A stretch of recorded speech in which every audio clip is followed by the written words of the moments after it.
Continuemos con la serie que hemos titulado Jesucristo es asombroso, serie del Evangelio según Marcos. Empezamos en el capítulo 1, vimos los primeros 8 versículos. Hoy vamos a ir a Marcos capítulo 1, vamos a ver desde los versículos 9 hasta el 20, leamos Nueva Traducción Viviente y luego veamos lo que Dios nos quiere enseñar. Dice la palabra de Dios. Cierto día, Jesús llegó de Nazaret de Galilea y Juan lo bautizó en el río Jordán. Cuando Jesús salió del agua, vio que el cielo se abría y el Espíritu Santo descendía sobre él como una paloma. Y una voz dijo desde el cielo: Tú eres mi Hijo muy amado y me das gran gozo. Luego el Espíritu lo impulsó a ir al desierto, donde Jesús fue tentado por Satanás durante 40 días. Estaba la intemperie entre los animales salvajes y los ángeles lo cuidaban. Más tarde, después del arresto de Juan, Jesús entró en Galilea, donde predicó la buena noticia de Dios. Por fin ha llegado el tiempo prometido por Dios, anunciaba. El reino de Dios está cerca. Arrepiéntanse de sus pecados y crean la buena noticia. Cierto día, mientras Jesús caminaba por la orilla del mar de Galilea, vio a Simón y a su hermano Andrés que echaban la red al agua, porque vivían de la pesca. Jesús los llamó: Vengan, síganme, y yo les enseñaré cómo pescar personas. Y enseguida dejaron las redes y lo siguieron. Un poco más adelante, por la orilla, Jesús vio a Santiago y a Juan, hijos de Zebedeo, en una barca, reparando las redes. Los llamó de inmediato, y ellos también lo siguieron, dejando a su padre Zebedeo en la barca con los hombres contratados. Esta es la palabra de Dios, este es el pasaje que vamos a estar estudiando en esta noche. Y bueno, allí ya vemos cómo de manera directa empieza el ministerio público de Jesús. Marcos no entra en tantos detalles, sino que nos muestra de una vez a Jesucristo en su ministerio público. Y aunque muchos han dicho que el Evangelio según Marcos muestra a Jesús como siervo, y estoy totalmente de acuerdo, pero más que mostrar a Jesús como siervo, nos muestra que este siervo, que efectivamente vino a servir, aunque ese contexto de siervo creo que puede estar un poco alejado de lo que nosotros hoy entendemos por siervo. De hecho, ese concepto de siervo se refiere más al siervo que se profetiza en el Antiguo Testamento, uno que viene a servir, pero que viene a cumplir los planes y propósitos de Dios y que aunque claro, viene a servir a los demás, pero viene con mucho poder y con mucha autoridad. Así que quizá muchos pudiéramos pensar en Jesucristo como siervo y nos imaginamos simplemente un sirviente o una persona que está al mando o que está bajo el mando de otros, pero no es así. Vino a servir, pero precisamente lo que Marcos nos quiere mostrar de entrada es que este siervo, que es el siervo de Dios, un término correcto para Jesucristo, a veces ese título se lo aplicamos a hombres, pero realmente el siervo de Dios es Cristo Jesús. Pero lo que Marcos nos quiere mostrar es que este siervo tiene toda la autoridad. Precisamente por eso le he puesto como título a esta enseñanza la autoridad de Cristo. Si hay un pasaje que nos muestra que Cristo tiene toda la autoridad, y hay muchísimos que nos muestran esto, pero si hay un pasaje que lo muestra de una manera muy clara, es este pasaje. Este pasaje nos muestra que sí, Cristo vino a servir. De hecho, el Evangelio según Marcos nos muestra Cristo es el siervo que se profetizó en el Antiguo Testamento, pero este siervo no es cualquier siervo. Es uno que viene a servir, pero con todo el poder y la autoridad que jamás pudiéramos alcanzar a imaginar. Así que muchos dicen, no, Mateo es el que lo muestra como rey, Marcos lo muestra como sirviente. No, este es el rey que viene a servir los planes y los propósitos de Dios, que viene a entregarse por los demás, pero con todo el poder y toda la autoridad dados por Dios. Precisamente no tenemos que ir muy lejos, vayamos ya directamente al pasaje que acabamos de leer, dejemos hasta aquí esta introducción y veamos a la luz de la palabra 5 verdades que tenemos allí de cómo podemos ver claramente la autoridad de Cristo, una autoridad como ninguna otra. Lo primero que quiero que veamos en este pasaje es que Jesucristo, podemos ver allí en Jesucristo toda la autoridad desde el principio de su ministerio, lo podemos ver a través del poder del Espíritu en primer lugar. Y mis hermanos, quizá nosotros que venimos de contextos donde tanto se habla del Espíritu y el Espíritu Santo y se habla del Espíritu y más hemos estado es bajo un falso espíritu. Muchas veces lo que se ha conocido como espíritu es realmente un error, pero déjenme decirles, en el primer siglo, las personas que escucharon este mensaje y escucharon hablar acerca de Jesucristo, Ellos sí sabían muy bien quién era el Espíritu Santo, Dios mismo, y ellos no tenían al Espíritu Santo como algo tan simplista como a veces tristemente nosotros en nuestra época lo tenemos, sino que ellos sabían que el Espíritu Santo era Dios mismo. Y este pasaje es claro en eso. Veamos este primer punto en los versículos 9 y 10. ¿Qué es lo que nos dice la palabra de Dios acerca de Jesucristo? Dice, cierto día Jesús llegó de Nazaret de Galilea y Juan lo bautizó en el río Jordán. Por otros relatos de los evangelios sabemos que allí hubo una discusión, que Juan no lo quería bautizar, que no, que es que más bien tú deberías bautizarme a mí. Ven, bueno, Juan no entra en esa discusión porque al final Juan no quiere entrar en esos detalles. Perdón, Marcos no quiere entrar en esos detalles.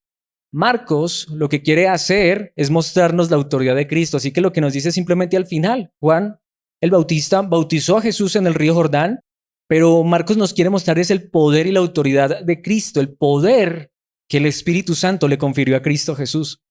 Cuando Jesús salió del agua, entendemos por ese contexto que obviamente el bautismo era por inmersión, lo sumergían completamente en el río Jordán, y cuando Jesús sale del agua dice, vio que el cielo se abría y el Espíritu Santo descendía sobre él como una paloma. Y mis hermanos, esto, aunque nos puede parecer muy familiar porque están ahí ya las imágenes o las películas donde muestran esto, pero mis hermanos, esto no es cualquier cosa. Lo que aquí nos está diciendo la palabra de Dios es muy grande, porque literalmente allí hay dos expresiones muy, muy poderosas. Primero, el cielo se abrió. Mis hermanos, literalmente dice la palabra de Dios, el cielo se abrió. Lo que está diciendo la palabra de Dios es, este es el poder mismo dado por Dios desde lo alto. Cuando Jesucristo se bautizó, que es el momento en el que empieza el ministerio público de Cristo Jesús, Jesucristo, aunque alguien podría decir, pero ¿acaso Jesucristo no es Dios? Es Dios hecho hombre, es el Hijo de Dios. Jesucristo no es el Espíritu Santo, como muchos han querido enseñar. Eso no lo enseña en ninguna parte de la Biblia y de hecho eso es una terrible herejía. Dios es Padre, Hijo y Espíritu Santo. Y es más, si hay un pasaje donde eso es claro, es este pasaje. Allí podemos ver claramente a Cristo Jesús, el Hijo de Dios, el Hijo de Dios que se hizo hombre, quien en este momento el cielo se abre y desde el mismo cielo que viene el Espíritu Santo como en forma de paloma, no que una paloma, que es como nos lo han mostrado, no, como en forma, como una paloma, como una especie de paloma que voló, pero es el Espíritu Santo. Y aunque esta traducción dice que descendía sobre él, literalmente el idioma original dice hacia adentro de él. Podemos entender que es el mismo Espíritu Santo, llenando de su poder y autoridad a Cristo Jesús. Mis hermanos, esto ¿de quién más lo podemos decir? Bueno, podríamos decir hoy de la iglesia, pero en este momento, ¿de quién más se podría decir tal cosa? Y aunque ya es adelantarnos mucho, pero si hoy la iglesia tiene el Espíritu Santo es porque Cristo nos lo regala. Entonces, mis hermanos, en este momento, esta escena es única y particular. ¿Qué está diciendo la palabra de Dios? Jesucristo tiene todo el poder del Hijo de Dios, pero no solamente tiene todo el poder del Hijo de Dios, tiene todo el poder del Espíritu Santo. Mis hermanos, lo que está diciendo aquí la palabra de Dios de Jesucristo es maravilloso. Tratemos de pensar tú y yo un poquitico cuál era la idea en la mente de los judíos, de los israelitas del primer siglo sobre el Espíritu Santo. De hecho, según la palabra de Dios, el Espíritu Santo no venía sobre todo mundo. Y si en algún momento el Espíritu Santo de Dios venía sobre alguna persona, era para un oficio o una tarea particular y constantemente se iba de las personas. Pero ¿cuál es la idea que vemos en la palabra de Dios del Espíritu Santo? Si nos centráramos solamente en el Espíritu Santo, pues no acabaríamos esta noche, pero pensemos que desde el principio, desde Génesis capítulo 1, desde el segundo versículo de la Biblia, se nos presenta el Espíritu Santo. ¿Cómo lo podemos ver? Vayamos allí, Génesis 1:2. La tierra no tenía forma y estaba vacía y la oscuridad cubría las aguas profundas. Ese es el panorama en el principio en la creación. Pero pensemos en ese lenguaje. La tierra no tenía forma y estaba vacía y la oscuridad cubría las aguas profundas. Pero ¿a quién se nos presenta en ese momento? Y el Espíritu de Dios se movía en el aire sobre la superficie de las aguas. Y si tú y yo hemos leído la Biblia, y particularmente ese primer capítulo de la Biblia, ¿qué ocurre en ese momento? Empieza a venir orden. Todo empieza a tener forma. Llega a la existencia la creación y lo que era tinieblas y oscuridad ahora se convierte en luz. Y finalmente, ¿cómo terminan las cosas? Todo era bueno y en gran manera. Porque Dios estaba obrando, porque Dios habló, allí estaba el verbo y porque allí también se estaba moviendo ¿quién? El Espíritu Santo. Si el Espíritu Santo moviéndose en medio de la creación, Es lo que trae a la existencia esta creación maravillosa. ¿Qué está haciendo entonces ahora el Espíritu Santo en la vida de Cristo? Trayendo la nueva creación de Dios. Mis hermanos, lo que Marcos nos está diciendo es, Jesucristo recibió todo el poder de parte del Espíritu Santo. Ese mismo Espíritu que estuvo allá moviéndose en la creación y que junto al Padre y al Verbo trajeron a la existencia todo lo que hoy podemos ver a través de estos ojos físicos y aún lo que no podemos ver, es el mismo Espíritu que le dio poder, y aquí creo que sí es correcta esta palabra que hoy es muy mal usada, y empoderó verdaderamente al Hijo de Dios para que cumpliera la obra que Él vino a hacer. Así que no solamente tenemos al Hijo de Dios en la salvación de nuestras almas, tenemos al Espíritu Santo dándole el poder a Cristo para que llevara a cabo ese ministerio como hombre. Pensemos en Números capítulo 11, versículo 25. Después el Señor descendió en la nube y le habló a Moisés. Entonces les dio a los 70 ancianos del mismo espíritu que estaba sobre Moisés. Entendemos allí espíritu con mayúscula como el Espíritu de Dios, porque el Espíritu de Dios había venido sobre Moisés para que él pudiera hacer la obra que Dios lo llamó a hacer con ese pueblo de Israel tan numeroso, de sacarlos de la tierra de Egipto y llevarlos a través del desierto hasta la tierra prometida. Pero resulta que hubo un momento en que se nombraron 70 ancianos para que lideraran junto a Moisés, y dice que también sobre ellos vino el mismo Espíritu de Dios. No era sobre todo el mundo. El Espíritu no venía sobre todos, no vino sobre todo Israel, vino sobre unas cuantas personas. Y dice allí la palabra de Dios, y cuando el Espíritu se posó, que es lo mismo que nos dice sobre Cristo Jesús, cuando el Espíritu vino sobre ellos, los ancianos profetizaron, pero esto nunca volvió a suceder. Eso fue demasiado particular, y el Espíritu Santo vino para que ellos fueran profetas. Podemos ver que el Espíritu Santo venía sobre las personas, particularmente en el Antiguo Testamento, para ejercer ciertas cosas muy particulares. Pero ¿qué nos está diciendo ahora la palabra de Dios? Que el Espíritu vino sobre Cristo, que el Espíritu aprobó y le dio el poder a Cristo para llevar a cabo la obra que Él vino a ser el siervo de Dios que vino a salvar nuestras almas. Pensemos en lo que dice Isaías 61:1, nuevamente sobre el Espíritu Santo. El Espíritu del Señor soberano está sobre mí, porque el Señor me ha ungido para llevar buenas noticias a los pobres. Me ha enviado para consolar a los de corazón quebrantado y a proclamar que los cautivos serán liberados y que los prisioneros serán puestos en libertad. Pasaje que también el Nuevo Testamento nos dice que se aplica a Cristo Jesús.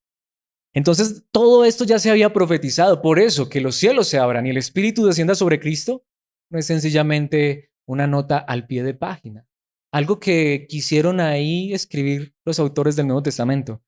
Nos están diciendo, este es aquel a quien Dios había escogido desde el Antiguo Testamento, para que su Espíritu lo llenara y trajera una nueva creación, para que su Espíritu los llenara y nos trajera la verdadera palabra profética, la más segura, la más gloriosa, para que su Espíritu lo llenara y llegara a ser aquel a quien Dios le daría el poder para traer la libertad más grande, no solamente a la nación de Israel, sino al mundo entero, la salvación, la vida eterna. Recuerden que cuando David pecó, particularmente contra Betsabé y contra Urías en eso del adulterio y el asesinato, luego David compone un salmo en Salmo 51. Este salmo dice que ese salmo fue compuesto en ese contexto. Y recuerdan que precisamente David dijo esto en el Salmo 51, versículo 11, no me expulses de tu presencia y no me quites tu Espíritu Santo. Porque en ese entonces, allá en el Antiguo Testamento, sí, el Espíritu Santo venía sobre ciertas personas en particular, como los profetas, como los líderes, los jueces, si trajéramos todos los pasajes. Pero también el Espíritu Santo se iba. ¿Recuerdan que el Espíritu Santo venía sobre Sansón y despedazaba al león como si fuera un cabrito? ¿Recuerdan que el Espíritu Santo venía sobre Sansón y con una quijada de burro mataba a 1000 filisteos? El Espíritu Santo venía sobre Sansón y destruía todo a su paso, tomaba las puertas de la ciudad y se las llevaba al monte. El Espíritu Santo venía sobre Sansón y derribaba los pilares del templo de los filisteos y destruía a más enemigos en un solo momento que todo lo que hizo en toda su vida. Pero también el Espíritu Santo los dejaba, los abandonaba. Iba y venía. El Espíritu Santo vino sobre Saúl y profetizó. El Espíritu Santo venía sobre Gedeón, venía sobre los jueces, sobre los reyes como David. Y parece ser que David era uno de los pocos en los cuales el Espíritu Santo reposaba y no se iba. Pero cuando él pecó, ¿qué le dice? Señor, no me expulses de tu presencia y por favor no me quites tu Espíritu Santo. Pero ahora tenemos al verdadero siervo, que no solamente es siervo, sino que es rey, sobre quien vino el Espíritu. Y nunca tuvo que decir, Padre, no me quites tu espíritu, porque Él nunca pecó, porque Él nunca falló. Así que cuando pienso en esto, digo, no solamente tenemos al Hijo de Dios viniendo al mundo a salvarnos, haciéndose hombre para salvarnos, tenemos al Espíritu Santo en la vida de Cristo, llenando a Cristo con todo el poder de la divinidad, de la deidad, para llevar a cabo su obra. Eso es lo que Marcos nos quiere mostrar. Y recordemos que el punto central de Marcos es que Jesucristo es asombroso. Cuando miro esto digo, qué asombro tan grande, cuán maravillados debemos estar con Cristo Jesús. Pero no solamente el Espíritu Santo aprobó a Cristo y le dio su poder, su autoridad. Precisamente el segundo punto que quiero que veamos es la aprobación del Padre. Es que no solamente el Espíritu Santo descendió sobre Cristo y lo llenó de poder para llevar a cabo esa labor que ninguno de nosotros pudo llevar a cabo, sino como nos lo dice el versículo 11, y una voz dijo desde el cielo. Y alguna vez escuchaba a un pastor que honestamente no se estaba burlando, pero qué burla más grande, aunque lo estaba haciendo inconscientemente, queriendo defender una postura totalmente herética, lejos de la palabra, diciendo es que solo fue una voz del cielo. Dile eso a un judío. Para un judío escuchar una voz del cielo, es que es más, cielo para los judíos era un eufemismo, es decir, una manera más suave de decir Dios mismo, porque ellos muchas veces evitaban pronunciar el nombre de Dios. Lo he dicho en muchas ocasiones, para ellos muchas veces porque había un mandamiento que decía no tomarás el nombre de Dios en vano, entonces habían decidido mejor no pronunciarlo por si, como decimos nosotros en nuestro contexto, por si las moscas. Una voz desde el cielo, los cielos están abiertos, el Espíritu desciende sobre el Hijo y allá de aquel que tiene todo el poder y la autoridad para hablar desde el cielo y que lo que dice se lleva a cabo, ¿quién es? Tú eres mi Hijo. ¿Quién está hablando? El Padre. El mismo Padre desde los cielos, desde su trono de gloria. ¿Qué está diciendo en ese momento del Hijo? Ah, es que este solo es un siervo. Oh, pero no cualquier siervo. Es el Hijo de Dios. Con el poder del Espíritu Santo, con la aprobación del Padre. Tú eres mi Hijo muy amado. De hecho, dice, tú eres el Hijo mío. No habla así, no diría, pero ¿por qué hablar de esa manera? Pero así es como dice el idioma original. Tú eres el Hijo mío, el amado. Y me das gran gozo, o me deleito en ti, me regocijo en ti. Eres mi complacencia. Mis hermanos, podemos ver lo que nos está mostrando la palabra de Dios, el Cristo que nos está mostrando Marcos. Esos detalles a veces los pasamos por alto porque los hemos leído y creemos que son irrelevantes. Pero una vez más, para las personas que estuvieron presentes en este momento, para aquellos que escribieron esto y lo vivieron de manera personal, para los creyentes del primer siglo esto era demasiado grande. Este que vino a dar su vida en una cruz no es cualquiera, es el Hijo de Dios. Y el Padre lo amaba como ningún otro. Él fue el que se entregó en una cruz para salvarnos. Y lo hizo y vivió en esta tierra como hombre de manera perfecta, desde el pesebre hasta la cruz, porque el Espíritu Santo le dio el poder y la autoridad. Mis hermanos, allí vemos. Aquí es donde la palabra de Dios claramente nos dice que debemos hacer discípulos bautizándolos en el nombre del Padre, del Hijo y del Espíritu Santo. No es simplemente una fórmula cuando vamos a meter a alguien al agua. Es sumergiéndolos en la verdad, en el nombre, en la obra del Padre, porque es que la salvación no solamente es a través de Cristo, la salvación es a través del Padre que se complació, que estuvo satisfecho en la obra del Hijo. La salvación es obra del Espíritu Santo, quien le dio su poder al Hijo como humano para llevar a cabo esta obra. Pero obviamente es una obra del Hijo. Esto es del Hijo, esto es del Padre, esto es del Espíritu Santo. Este es el Evangelio y este es el Cristo que nos muestra la palabra de Dios. Y podemos pensar en esas palabras. A mí muchas veces me dijeron eso, es que Dios se complace en ti, es que Dios se goza en ti. Más adelante vamos a ver algo sobre eso, pero si hoy Dios se complace en ti y en mí, no es por nosotros, es por el Hijo, quien realmente era el objeto de complacencia del Padre.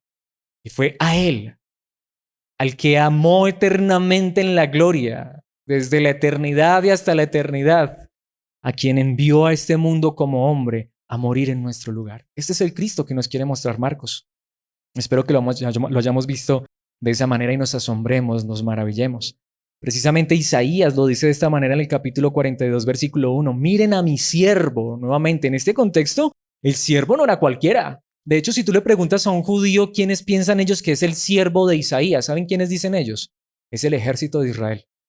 Porque una vez más, para ellos el siervo no es sencillamente el sirviente. El siervo es aquel que con poder y autoridad lleva a cabo los planes de Dios en beneficio del pueblo. Ese es el siervo. Obviamente está sirviendo, pero ¿con qué? Poder y autoridad. Dice, miren a mi siervo al que yo fortalezco. ¿Con qué? Con el Espíritu. Él es mi elegido, quien me complace. He puesto mi espíritu sobre él. Él hará justicia a las naciones. ¿Quién es el que nos ha traído la justicia? Nos ha regalado su justicia para presentarnos perfectos ante el Padre. No solamente a Israel, sino a quién? A las naciones. Esta es la clase de siervo, y ahí sí estoy de acuerdo con los que dicen que Marcos nos está mostrando a Jesucristo como siervo, pero una vez más, no nos equivoquemos. No cualquier siervo, el siervo más grande, aquel en quien se complace el Padre, aquel quien tiene todo el poder y llenura del Espíritu Santo. Mis hermanos, qué verdad tan maravillosa. Espero que nos asombremos en Cristo Jesús. Precisamente en el primer libro de Samuel, capítulo 3, versículo 10, les decía hace un momento, es que eso de que una voz que habla desde el cielo, eso era muy importante. Hay innumerables episodios en los cuales Dios habló. Si les trajera el episodio de Éxodo, cuando Dios habló que hasta el monte humeaba y la gente dijo, no, no, no, Moisés, habla tú con Dios, porque si no sigue hablando nos extermina. Pero pensemos en lo que dice el primer libro de Samuel, capítulo 3, versículo 10. Y el Señor vino y llamó igual que antes, Samuel, Samuel. Y Samuel respondió, habla que tu siervo escucha. Pero esta vez, ¿por qué él dijo, habla que tu siervo escucha? Porque antes él escuchaba la voz y ¿de dónde corría? A donde Elí, pensando que era Elí que lo estaba llamando. Y ya Elí entendió, no, no, no, no soy yo. La próxima vez que escuches la voz, di, habla que tu siervo escucha porque es Dios quien te está hablando. Para un judío, para un israelita, en ese contexto, escuchar una voz del cielo no era cualquier voz. Era la voz de Dios, era la voz del Padre. Precisamente, hasta en el Nuevo Testamento esto es palpable. Pensemos en uno de los personajes que es mi favorita después de Jesucristo, en el apóstol Pablo. En la conversión del apóstol Pablo, ¿qué sucedió? Vino una luz desde el cielo, un resplandor que lo dejó ciego y también que vino una voz. En Hechos capítulo 22, versículo 7, donde Pablo está contando cómo fue su conversión, dice, caí al suelo y oí una voz que me decía, Saulo, Saulo, ¿por qué me persigues? Claro que sí quiero decirlo, en este contexto no fue el Padre el que habló. En este contexto, ¿quién fue el que habló? Jesucristo. Yo soy Jesús, a quien tú persigues. Entonces una voz del cielo no es por ahí cualquier cosa, mis hermanos. Y ahí es donde vamos. Lo que pasa es que yo entiendo, como hoy estamos rodeados de tantas personas que quieren pretender con, no sé, no quiero decirlo, sino, yo no sé si será hipocresía, no quiero juzgar de esa manera. Dios conoce el corazón de cada quien. Pero como estamos rodeados de tantas personas que en nombre de Dios dicen que escuchan la voz de Dios, audible, Dios me habló, Dios me dijo, y hoy pretenden con ese poder y esa autoridad venir hasta darte razones y decirte cosas. Oh, mis hermanos, yo creo que si Dios nos hablara, nos podría pasar como le pasó a muchos hombres, que literalmente, o como le pasó a Pablo, caer al suelo. Es que mis hermanos, no hay que tomar esto a la ligera. Es muy diferente que tengamos corazonadas. Es muy diferente que sintamos que Dios nos está hablando a través de su palabra y entendamos esto es directamente para mí, a mi corazón. Pero es que oír la voz audible, yo no sé si lo resistiríamos. Y cuando Pablo escuchó la voz de Cristo, cayó al suelo. De hecho, ¿qué preguntó él? Aunque no lo he traído allí, ¿quién eres, Señor? Porque ante esa voz del cielo hay que postrarse. Pero ¿qué dijo la voz del cielo delante de Cristo? Tú eres mi Hijo, muy amado. Y me complazco en ti, me das gran gozo, gran alegría. Mis hermanos, siento, no que estoy escuchando, no, siento a través de la palabra, es decir, o siento no, es que esas expresiones a veces tengo miedo de parecer tan carismático, pero más bien me pregunto, de verdad, hoy la palabra de Dios nos dice eso, nos deleitamos, nos gozamos en Cristo. Si el Padre lo que tenía para decir de su Hijo es me gozo y me deleito en Él, lo amo, escúchenlo a Él. Por eso estoy seguro, la verdadera iglesia, los verdaderos hijos de Dios, lo único que van a querer es escuchar a Cristo para enamorarse más de Cristo y para ver a Cristo por quien Él es, asombroso, maravilloso. Es más, en la segunda carta de Pedro, él narra un episodio que también está en los evangelios, pero lo he traído desde la carta. Segunda de Pedro 1, 17 al 18 dice, cuando él recibió honor y gloria de parte de Dios Padre. ¿De quién está hablando? De Jesucristo. Mis hermanos, Dios Padre, como dice correctamente esta traducción, le dio ¿qué? Honor a Jesucristo. Dios Padre le dio gloria a Jesucristo. La voz de la majestuosa gloria de Dios le dijo. Ellos escucharon también una voz del cielo. No fue cualquier voz, es la voz de Dios. Este es mi Hijo muy amado, quien me da gran gozo. Cada que el Padre habló desde el cielo, literalmente la voz audible del Padre. Todos los que escucharon esa voz en la época de Jesucristo siempre escucharon lo mismo, ¿o no? ¿Qué decía siempre que el Padre quería que alguien escuchara su voz? Me deleito en mi Hijo. Amo a mi Hijo. Y mis hermanos, qué verdad tan hermosa, ¿no? Eso es lo que yo creo que realmente escuchan, aquellos que realmente escuchan hablar al Padre. Si el Padre realmente hoy le hablara a tantas personas que dicen que Dios les habla, no traerían tantos chismes y cuentos que no son de Dios verdaderamente, sino que realmente serían personas que dirían, si realmente el Padre me habló, como muchos dicen supuestamente que Dios les ha hablado, ¿saben qué les diría si fuera Dios verdaderamente? Déjense, perdónenme la expresión, pero déjense de tonterías y mejor amen a mi Hijo, muestren a mi Hijo, proclamen a mi Hijo. Escúchenlo a Él. Pero hoy en nombre de que Dios me habló, Dios me dijo, mis hermanos, y se inventan unos cuentos. Yo nunca he escuchado la voz audible de Dios, gracias a Dios. Pero no la necesito, aquí está la voz del Padre. Aquí está la verdad del Espíritu Santo, en esta verdad maravillosa de la palabra, en la verdad de Cristo Jesús.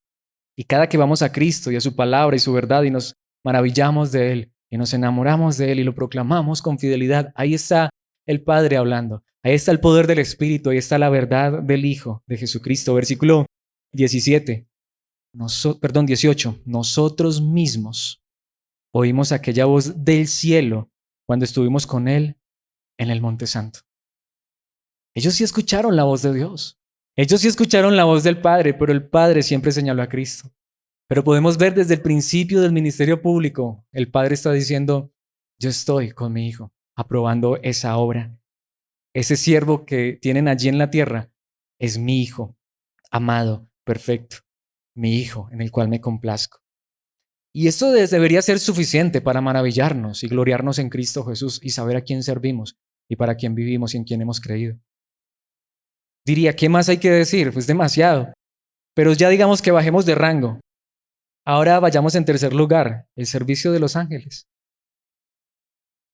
Y aquí viene algo muy interesante, lo que digo, obviamente Dios es lo más grande, el Padre, el Espíritu Santo, y sin embargo el Padre y el Espíritu están aprobando al Hijo, a Jesucristo y su obra.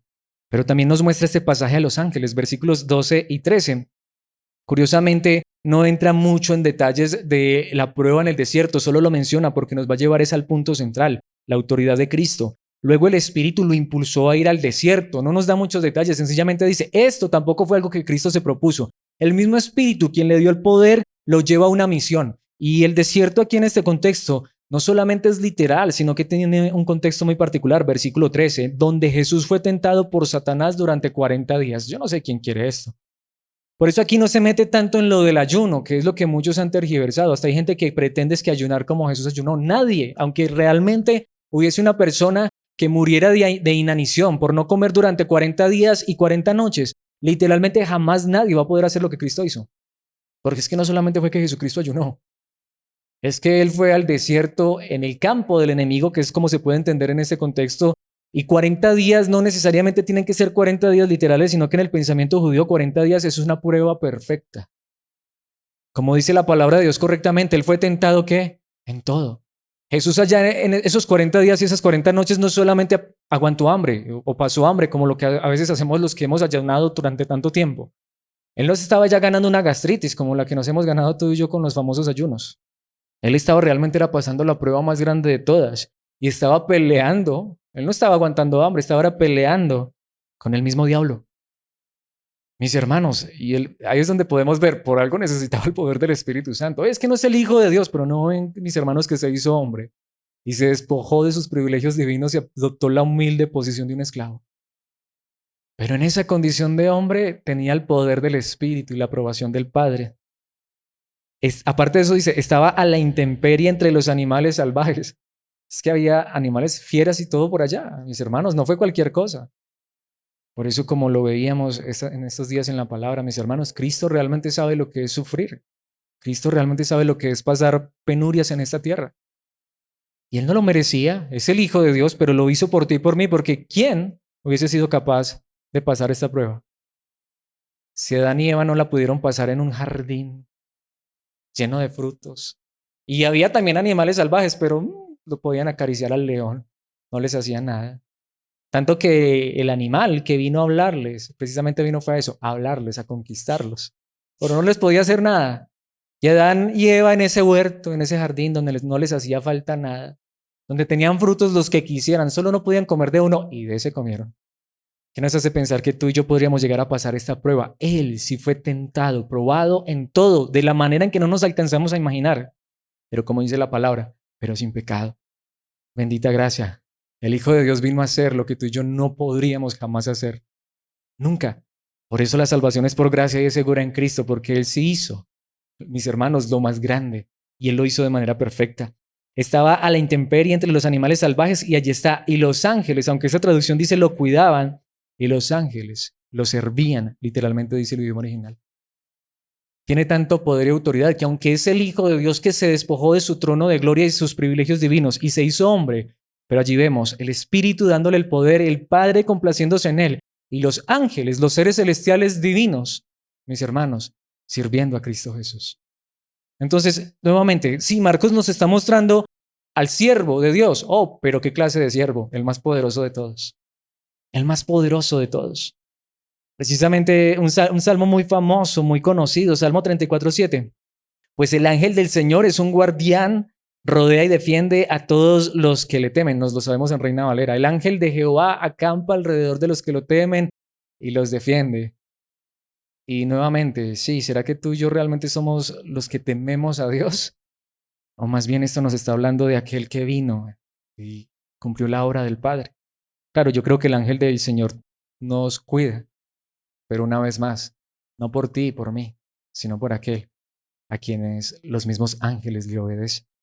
Esto realmente está hablando desde aquel que vino a hacer la obra del Padre, la obra perfecta. Y precisamente, pensemos, Marcos nos mostró allí a Jesús aún en medio de las fieras. Si uno se va al Antiguo Testamento, muy pocos episodios, de hecho, honestamente, que hayan sido salvados por ángeles, muy pocos, porque Sadrach, Mesach y Abednego, bueno, sí, también el cuarto que se paseaba allí, aunque muchos teólogos y estudiosos dicen que puede ser una preencarnación, prefiguración de Cristo. Eso no lo sabemos. Pero uno más particular, donde claramente nos dice la palabra de Dios que ángeles están actuando y más con las fieras. ¿Recuerdan el episodio de Daniel en el pozo de los leones? ¿Pero qué sucedió? Capítulo 6 de Daniel, versículo 22. Mi Dios envió a su ángel para cerrarles la boca a los leones a fin de que no me hicieran daño, porque fui declarado inocente ante Dios y no he hecho nada malo en contra de usted, su majestad. Y Dios envió al ángel para que cerrara la boca de los leones, para cuidar a Daniel, quien no había hecho nada malo, pero ahora es el Padre y es el poder del Espíritu y quien envían a los ángeles para que allí en el desierto ni Satanás ni ninguna fiera le haga daño al verdadero siervo de Dios, al Hijo de Dios, a Jesucristo el Salvador. Entonces podemos ver que ese lenguaje de Marcos es un lenguaje de mucho poder y mucha autoridad. Nos está diciendo, este es Cristo, uno que le sirven los ángeles, uno que es aprobado por el Padre, uno que está lleno, que tiene el poder del mismo Espíritu Santo. Precisamente, mis hermanos, si viéramos que todo el ministerio, toda la vida de Cristo estuvo envuelta más en ángeles, a veces hablamos más, como dijo alguien, estoy de acuerdo, John MacArthur dice eso y estoy totalmente de acuerdo. Y más en este contexto latinoamericano, nos encanta más hablar del diablo y los demonios que de los ángeles. Pero si uno es bíblico, la Biblia habla más de ángeles que de demonios. Y obviamente habla más de Dios, de Cristo, que del diablo. Aunque por ahí de vez en cuando también se menciona, como en este pasaje. Pero mejor centrémonos en lo que es más importante. En Lucas 1:30, no tengas miedo, María, le dijo el ángel, porque has hallado el favor de Dios. ¿Quién es este? El ángel Gabriel que viene a anunciar el nacimiento de Cristo. Los ángeles están presentes en toda la vida de Cristo, en su anunciamiento, como ya lo vimos en su principio de ministerio, sirviéndole. Precisamente dice en Lucas capítulo 2, versículos 13 y 14, de pronto se unió a ese ángel, a un ángel que está proclamando la noticia de que el Hijo de Dios ha nacido en la tierra, y a ese ángel se une una inmensa multitud, los ejércitos celestiales. ¿Te imaginas los ejércitos celestiales? Están reunidos, pero ¿para qué? No, no van a pelear. ¿Saben qué están haciendo, mis hermanos?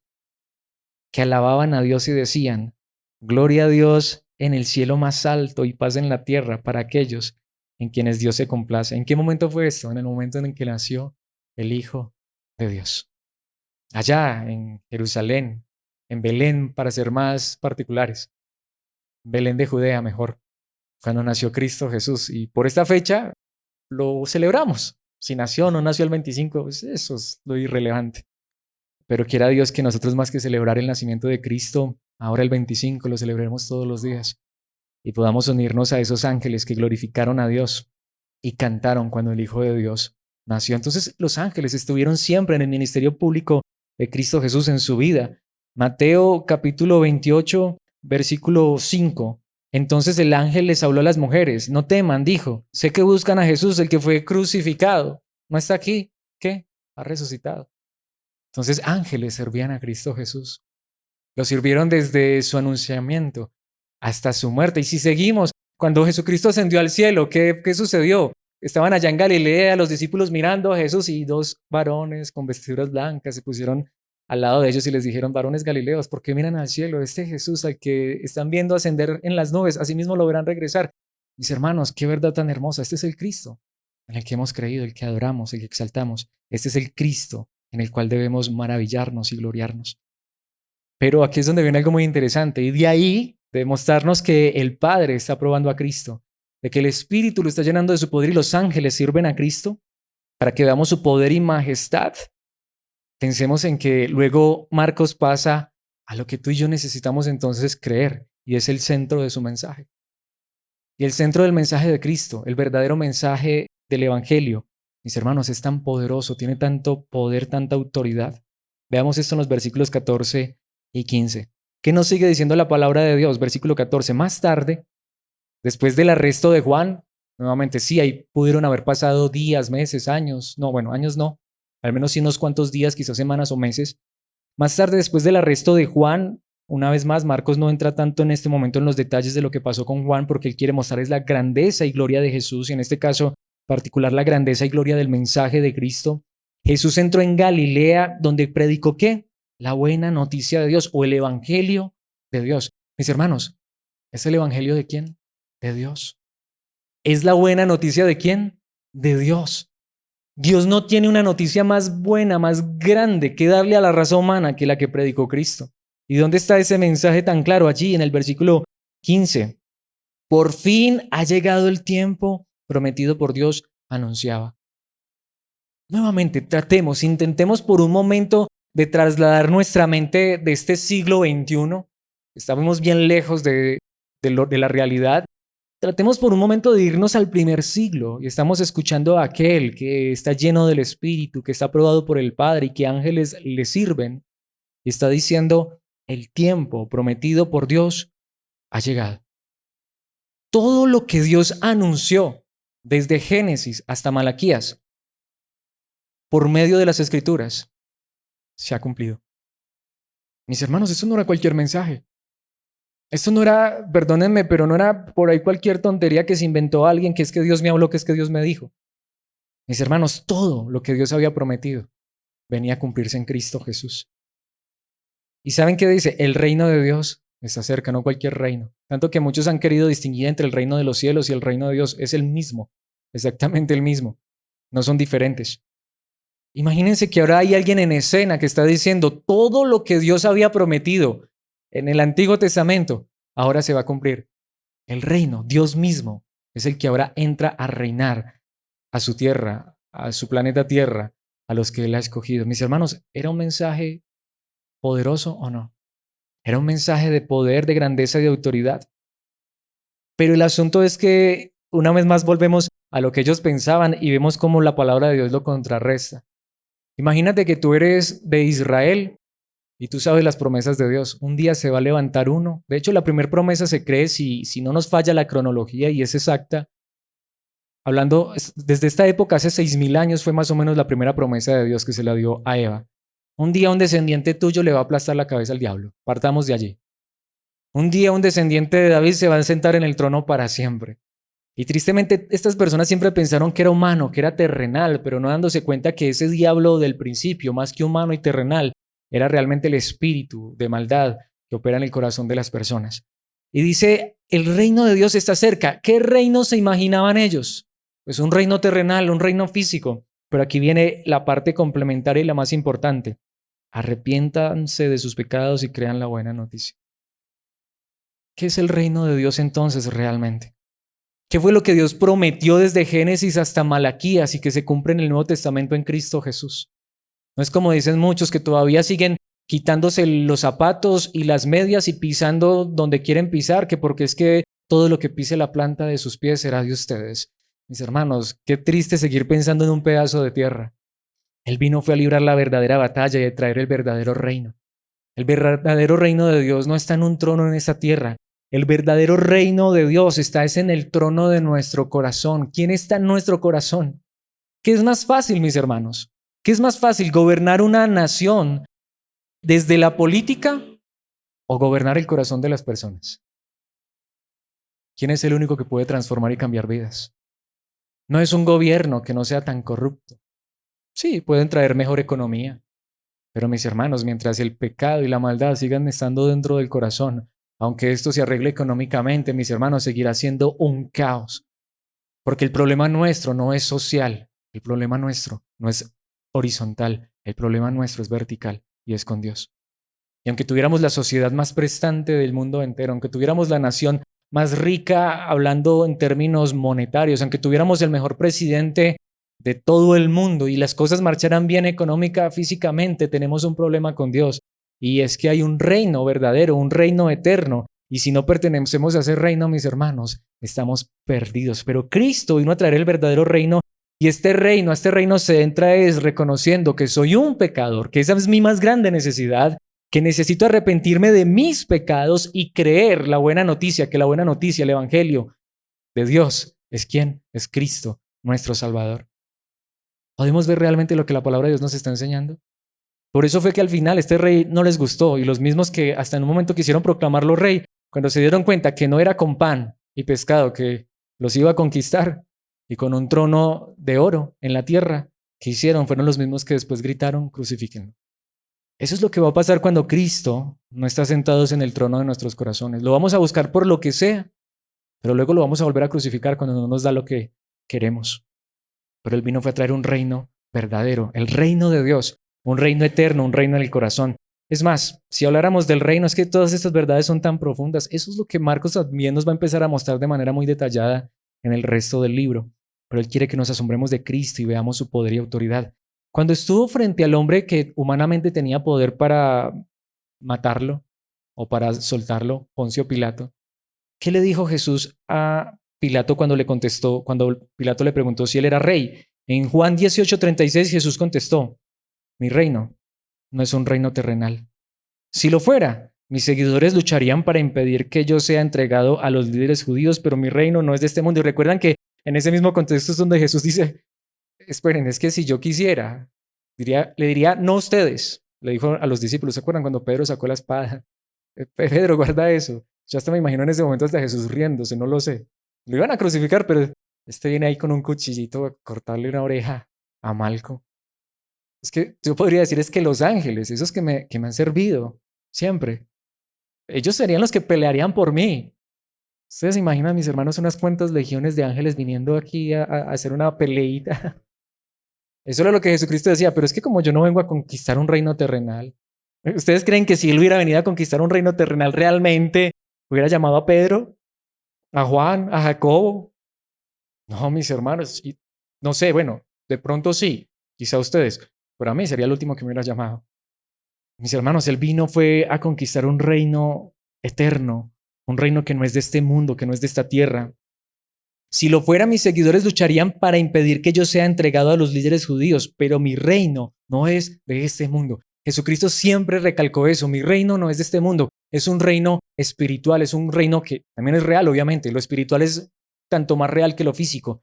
Y espero que Dios nos lleve a entender eso. Es que no lo vemos todavía, bueno, pero es real. Pero mi reino no es de este mundo. Es más, precisamente cuando lo crucificaron, ¿qué fue lo que Pilato, cuál fue el letrero que Pilato colocó allí en la cruz? Juan 19:19, y Pilato colocó un letrero sobre la cruz que decía, Jesús de Nazaret, el rey de los judíos, porque esos fueron los cargos contra Cristo. Pero es que no solamente el rey de los judíos, el rey del universo entero, el rey de reyes y señor de señores. Pero lo curioso es que allí él estaba conquistando el reino y ganando la batalla, mis hermanos. Ahí, ese es el famoso INRI, ¿sí? Jesús, lo que pasa es que INRI es en griego, Iasus, de Nazaret, Nazarenos, esa es la N del INRI, Rex, que es en griego rey, y Iudeaorum, creo, me perdonan el griego, que no sé mucho griego. El famoso INRI, Jesús de Nazaret, el rey de los judíos. Pero quiera que ese letrero no se haya quedado ya en esa cruz. Quiera Dios que sea verdad, que Jesucristo de Nazaret sea nuestro Rey en nuestro corazón. Quiera Dios que realmente pertenezcamos a este reino que no es de este mundo por haber creído en Cristo y aceptar su autoridad, su poder, su majestad. Y esto me lleva al último punto y es que mis hermanos, y de hecho para mí, no puedo decir que el más importante, pero el más interesante porque nos toca directamente a ti y a mí. Allí podemos ver entonces, el mensaje de Cristo era un mensaje de rey, de poder, de gloria, de autoridad, de majestad, pero en el corazón. Un mensaje de perdón a los pecadores por medio de Cristo Jesús. Jesucristo es uno que le sirvieron los ángeles, que el Espíritu lo empoderó y que el Padre lo aprobó. Pero veamos en quinto lugar la disposición de sus discípulos, y esto es muy interesante. Versículos 16 al 20. Pensemos en estas palabras. Cierto día, mientras Jesús caminaba por la orilla del mar de Galilea, vio a Simón y a su hermano Andrés que echaban la red al agua porque vivían de la pesca. Ya lo decíamos, la pesca no era el trabajo de menos importancia, al contrario, la pesca era uno de los trabajos más importantes de esa época. Tanto que dice ellos vivían de la pesca, es decir, era su oficio común, diario. ¿Qué dice el versículo 17? Jesús los llamó, es donde vamos, cuando Cristo llama, mis hermanos, ahí sí, estamos hechos, estamos completos. Vengan, síganme, y yo les enseñaré cómo pescar personas, porque ese es el reino que Cristo vino a traer. ¿Y qué dice allí la palabra de Dios? Es muy interesante. Versículo 18. Y enseguida dejaron las redes y lo siguieron. ¿Pero entendemos esto? Literalmente el idioma original dice dejaron completamente las redes y se entregaron a Jesús. Aunque aquí dice le siguieron y obviamente se fueron detrás de él, pero podemos entender, dejaron lo que era, humanamente, ¿qué era? Su sustento, su vida. Mis hermanos, imagínate, es como decir literalmente que tú estás en tu trabajo, en lo que te da el pan de cada día, y aquí viene cualquiera y te dice, hey, vámonos, y tú sales y te vas. Es que este no era cualquiera. El que los llamó no fue cualquiera. Nuevamente, el que le obedecían los ángeles. En el que se deleitaba y se deleita hasta el día de hoy el Padre, el que tiene todo el poder de la divinidad del Espíritu. Y mis hermanos lo dejaron todo por seguir a Cristo. Y enseguida dejaron las redes y lo siguieron. Y sigue el relato. Un poco más adelante, por la orilla, Jesús vio a Santiago y a Juan, hijos de Zebedeo, en una barca reparando las redes. Esto es más interesante todavía. Podemos ver ahora no solamente estos son pescadores, que era un buen trabajo en esa época, era un buen trabajo, sino que estos tenían una industria pesquera. Versículo 20. Los llamó de inmediato y ellos también lo siguieron, o literalmente se entregaron a Jesús, dejando a su padre Zebedeo en la barca ¿con qué? Con los hombres contratados. Oh, mis hermanos, hace 2000 años allá en Galilea, que tú tengas jornaleros, estas personas eran adineradas, tenían recursos, estaban en la industria pesquera y aparte de eso, como dice aquí la palabra de Dios, Santiago y Juan estaban al cargo del negocio de su papá. Y se entiende que le había ido muy bien porque hasta tenían jornaleros, tenían personas que trabajaban para ellos. Mis hermanos, honestamente, eran personas de dinero, de buena posición económica en ese contexto. ¿Y qué dice la palabra de Dios? Lo dejaron todo. Hasta en este contexto dice, dejaron a su padre. Aquí quiero aclarar un poquitico esto en un minuto, espero hacerlo en un minuto, para que no haya malos entendidos. Nosotros vivimos años luz de la cultura del primer siglo y más la cultura oriental. En esa cultura, cuando la palabra de Dios dice que el hombre deja padre y madre y se une a su mujer, es de desligarme de la autoridad y la dirección de papá y mamá y empezar a tomar decisiones y autoridad propia con mi esposa. Pero lo que quiero aclarar es que en nuestro contexto y en nuestra cultura, cuando dejamos padre y madre, nos toca que irnos lejos de casa, porque muchas veces se sigue influenciando a las personas que quedan cerca de casa. Y lo estoy diciendo es porque son culturas totalmente diferentes. Pero en este contexto, dejar padre y madre no era eso. De hecho, es todo lo contrario. Honrar padre y madre era quedarte en casa porque había algo muy particular, era seguir el negocio de tu papá, era seguir adelante con todo lo que tu papá había luchado, por lo que había luchado toda tu vida. Los hijos heredaban el oficio del padre y heredaban los bienes del padre. Por eso siempre que ves esas historias, tú no ves que los hijos se iban lejos de casa. Yo lo voy a poner de esta manera. ¿Dónde vivió Isaac? Ahí al lado con el papá. El hijo pródigo y el hijo mayor, ¿dónde vivían? En la casa con el papá. Juan y Jacobo y Juan o Santiago, dependiendo la traducción, ¿con quién vivían? Con el papá. Claro que en este contexto no sé si Santiago y Juan estaban casados, Pedro sí estaba casado. Pero ¿cuál es el asunto aquí? Dejaron el negocio del papá y dejaron el oficio del papá y lo que por años le había dado el sustento a sus padres, con el que supuestamente, no, con el que seguramente los había criado, y dejaron todo por seguir a quién? A Cristo. Porque cuando Cristo llama, Él tiene autoridad. Mis hermanos, esto es lo que la palabra de Dios nos dice claramente. Los llamó de inmediato y ellos también los siguieron dejando a su padre Zebedeo en la barca con los hombres contratados. Dejaron todo por seguir a Cristo Jesús. Por eso es que Jesucristo en algún momento lo dijo en Mateo 10, 37 al 39. Si amas a tu padre o a tu madre más que a mí, no eres digno de ser mío. Si amas a tu hijo o a tu hija más que a mí, no eres digno de ser mío. Son palabras muy fuertes. No está diciendo que no amemos a papá y a mamá. No está diciendo que si tenemos hijos no los amemos, o esposa no la amemos.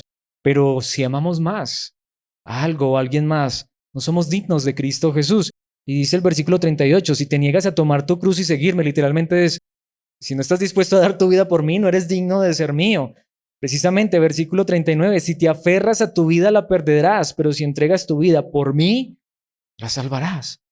Jesucristo no pide más ni menos que todo. Ahora, esto es muy importante aclararlo, esto tampoco es un mensaje moralista. De hecho, lo que nos quiere enseñar la palabra de Dios es que ninguno de nosotros seríamos capaces de seguir a Cristo de la manera correcta, si no es Él quien nos llama y es Rey en nuestro corazón. Y estoy seguro que cuando Cristo nos llama y Él está en nuestras vidas, vamos a amar a papá y a mamá más que nunca. Y si tenemos hijos, los vamos a amar más que nunca, con el amor más puro y sincero. Y si tenemos esposa, los hombres vamos a amar a nuestra esposa más que nunca. Pero Cristo siempre será el centro de nuestras vidas. Por eso es que este versículo es muy importante y lo he traído en la nueva versión, Nueva Biblia de las Américas, porque creo que es la versión que mejor lo dice. A todo el que es llamado por mi nombre y a quien he creado para mi gloria, a quien he formado y a quien he hecho. Reina Valera lo dice muy diferente. A los llamados de mi nombre, a los que formé y a los que hice, los creé para mi gloria. Y de ahí se ha predicado y yo mismo lo había entendido de esa manera, que es que todos fuimos creados para la gloria de Dios. Es cierto, todo fue creado para la gloria de Dios, todos.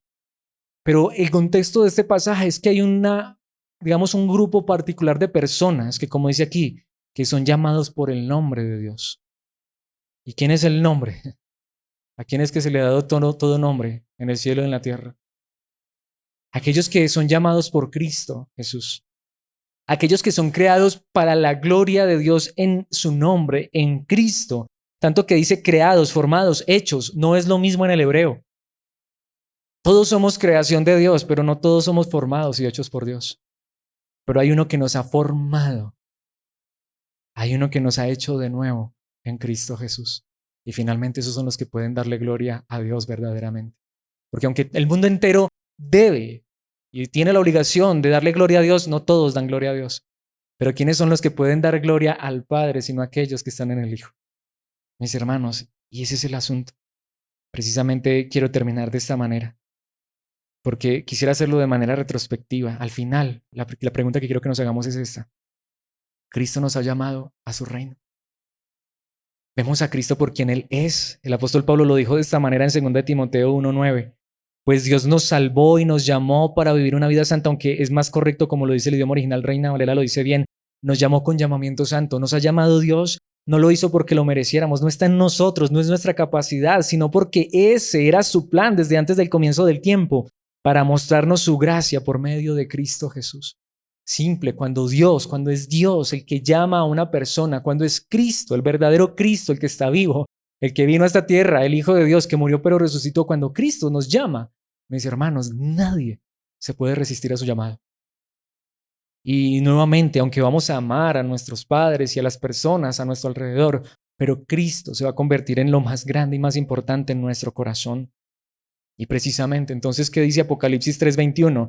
Todos los que salgan vencedores se sentarán conmigo en mi trono, tal como yo salí vencedor y me senté con mi Padre en su trono. El reino que Cristo vino a traer nos lo asegura a ti y a mí si creemos y permanecemos firmes y seguros en Él. Ahora, ¿cómo lo vamos a hacer? No en nuestras fuerzas, porque este no es un pasaje para decir que nosotros tenemos que salir vencedores. De hecho, en el contexto dice, aquellos que siguen creyendo en mí y confiando en que yo soy su Señor, su Dios, su Salvador. Mis hermanos, si Cristo nos ha llamado, Él nos ha llamado a un reino eterno, el verdadero reino que Él vino a traer. ¿Qué dice Hebreos capítulo 1, versículo 14? Y aquí podemos estar seguros de esto. Por lo tanto, los ángeles solo son sirvientes, espíritus enviados para cuidar a quienes heredarán la salvación. ¿Qué significa esto? Que sí, es cierto.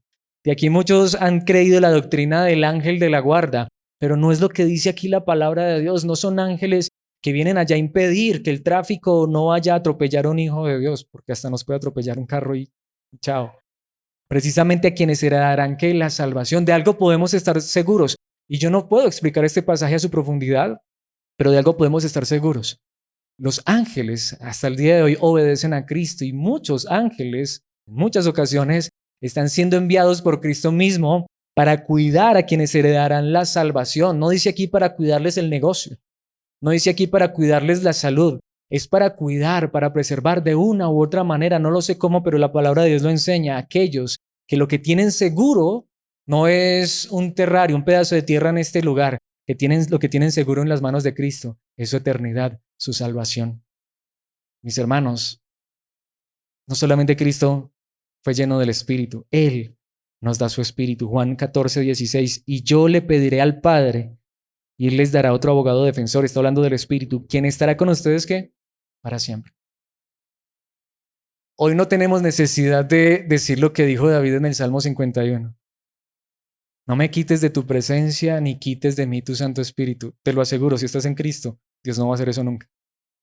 Porque aquel que nunca pecó, nuestro Rey, nuestro Salvador, aquel a quien los ángeles le obedecen y si es necesario envía un ángel a que nos ayude. Él sabe en qué circunstancias. Mis hermanos, el mismo que fue empoderado por el Espíritu Santo, Él nos ha prometido que Él va a pedir al Padre, y ya lo ha hecho, para que envíe su Espíritu sobre nuestras vidas, para que su Espíritu esté con nosotros, ¿qué? Para siempre. Y con este versículo termino, Efesios 1:6, de manera que alabamos a Dios por la abundante gracia que derramó sobre nosotros. Y aunque esta traducción lo dice hermoso, los que pertenecemos a su Hijo amado, el idioma original y Reina Valera lo dice perfecto. Los que somos aceptos en el amado. Porque si hoy el Padre nos ha aceptado a ti y a mí, se complace también en ti y en mí, es cierto, pero no es por nosotros, es porque Él derramó sobre nosotros su abundante gracia a través de Jesucristo. Sí, es cierto, el Padre se complace en ti y en mí, pero solo porque el verdadero Hijo fue el objeto de su complacencia y en Cristo Él nos ve como sus hijos. Mis hermanos, ¿para qué usó Cristo su autoridad, la autoridad de Cristo? Para darnos su Espíritu Santo. ¿Para qué usó Cristo su autoridad? Para hacernos aceptos, aprobados ante el Padre. ¿Para qué sigue usando Cristo su autoridad? Sí, no para nuestros caprichos, pero para aún decirle a los ángeles que cuiden de aquellos que heredaremos por gracia la salvación. ¿Pero por qué? Porque Cristo, con su autoridad, nos ha hecho parte de su reino, si es que Él nos ha llamado a seguirlo. Espero que nosotros realmente estemos siguiendo es a Cristo. Si no, digamos de Cristo, yo quiero seguirte, yo quiero ser tuyo. Toma mi vida en tus manos y guíame hasta el final, con tu poder y con tu autoridad. Pidamos esto a nuestro Padre Celestial. Padre nuestro, que estás en los cielos, gracias por tu palabra y por la verdad de Cristo, tu amado Hijo y su autoridad. Gracias porque tú enviaste a tu Hijo para ser este siervo glorioso, poderoso, majestuoso, quien vino a cumplir la misión que tú le encargaste, venir a salvar a estos seres humanos. Gracias, Padre Celestial, porque sin la obra de Cristo estaríamos perdidos, pero esto nos recuerda. El que tiene todo el poder y toda la autoridad, hoy está de nuestra parte, de nuestro lado, porque es nuestro Rey, es nuestro amo, y es lo que queremos ser. Padre, tú sabes si realmente somos siervos de Cristo, si realmente somos súbditos, de aquel que lo es todo y en todos. Tu amado Hijo, quien está sentado a tu diestra. Esto es lo que te pedimos, Padre, que si no ha sido el llamamiento tuyo a través de Cristo el que hemos recibido, que hoy podamos creer en Cristo realmente, como nuestro Rey, como nuestro Señor, y que nos podamos someter a la autoridad verdadera, a la autoridad tuya a través de tu Hijo. Padre, por favor, danos de tu Santo Espíritu, el mismo Espíritu que reposó sobre Cristo, para que podamos seguir confiando en ti y en la obra hecha en la cruz hasta el final de nuestras vidas y así salir victoriosos y un día sentarnos a la diestra tuya al lado de tu Hijo, Padre Celestial. Padre, que podamos vivir conforme a esta verdad, que podamos reconocer la autoridad de Cristo y ese mensaje tan glorioso, que podamos siempre reconocer que no podemos acercarnos a ti si no es a través de tu Hijo, pero que a través de tu Hijo tenemos entrada directa a tu lugar santo solo por la gracia bendita que nos regalas en Cristo Jesús. Padre, que podamos siempre, todos los días, reconocer que esto es lo más grande que nos has dado, que Cristo es nuestro Rey, nuestro amo, que Él tiene toda la autoridad que tú les has regalado para que nosotros nos sometamos voluntariamente y podamos disfrutar de este reino de gloria, de este siervo que nos ha dado lo más grande, tu salvación, tu eternidad. Gracias por tu palabra, por tu evangelio. Gracias, Dios, por tu reino en Cristo Jesús, nuestro Señor. Amén y amén.